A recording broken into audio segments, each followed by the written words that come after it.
আজ সাংবাদিকরা বিমানবন্দরে এনসিপির প্রেস মিট বয়কট করেছে। জাতীয় নাগরিক পার্টির নেতারা হয়তো এটা কল্পনাই করতে পারেনি, সেটাই ঘটেছে। সাংবাদিকরা বলেছে যে আপনারা নতুন একটা রাজনৈতিক দল এখনই যে ব্যবহার করেন, যদি আগামী 17 বছর ক্ষমতায় থাকেন তাহলে কীরকম করবেন। ঠিক এরকমই বাদরুবাদ হয়েছে। অভিযোগ হলো বিমানবন্দরে যারা স্লোগান দিচ্ছিলেন এনসিপি নেতা আক্তার হোসেন এবং তাসনিম জারার আগমনকে কেন্দ্র করে তারা সাংবাদিকদের সঙ্গে খারাপ ব্যবহার করেছে। আজ প্রধান উপদেষ্টা যুক্তরাষ্ট্র সফর শেষে বাংলাদেশে এসেছেন। ওনার সফরসঙ্গী হিসেবে বিএনপির ভারপ্রাপ্ত চেয়ারম্যানের পররাষ্ট্র বিষয়ক উপদেষ্টা হুমায়ুন কবির ছিলেন এবং সেই সঙ্গে তাসনিম জারা আক্তার হোসেনরাও ছিলেন। হুমায়ুন কবির একটু আগে চলে আসার কারণে সাংবাদিকরা তার সঙ্গে কথা বলতেছে। এই প্রেস মিটে হুমায়ুন কবির কথা বলতেছেন, সাংবাদিকরা প্রশ্ন জিজ্ঞেস করতেছেন। ঠিক কয়েক গজ দূরে এনসিপির নেতাকর্মীরা গহন বিদারী স্লোগান দিচ্ছিলেন।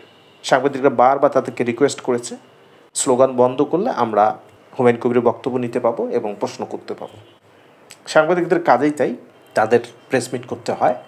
যেমন যুক্তরাষ্ট্রে আক্তার হোসেন যেদিন ডিম নিক্ষেপের সম্মুখীন হলেন, এই সংবাদটাও বাংলাদেশে কিন্তু সংবাদ মাধ্যমের সাংবাদিকরাই প্রকাশ করেছে।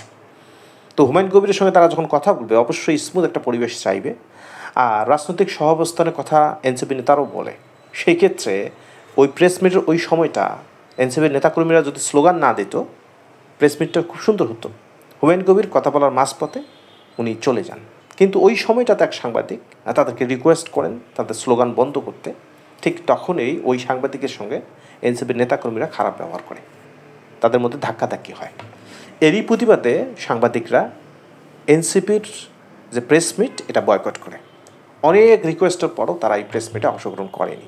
সাংবাদিকদের পক্ষ থেকে বলা হয়েছে যে একটা নতুন রাজনৈতিক দল নতুন রাজনীতির কথা বলে, শুধুমাত্র কয়েকটা মাস হলো তারা রাজনৈতিক দল গঠন করেছে। যদি আগামী 17 বছর ক্ষমতায় থাকে বা থাকতো তাহলে এদের আচার আচরণ কীরকম হতো।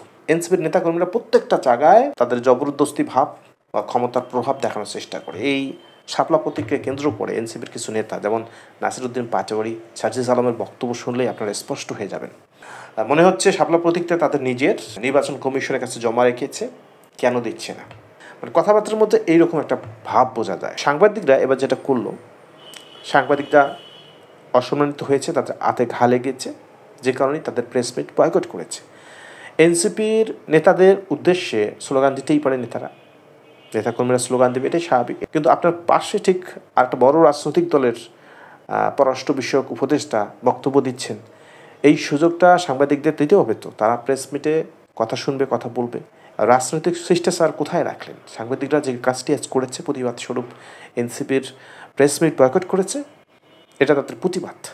কিন্তু এনসিপির নেতাদেরও বুঝতে হবে কী কারণে তারা বয়কট করলো, কী কারণে তারা প্রতিবাদ করলো। হয়তো বা আগামী দিনের রাজনীতিতে এনসিপির এটাই শিক্ষা হবে। দিনের পর দিন ভুল করলে এই ধরনের বয়কট সামনে আরও আসবে।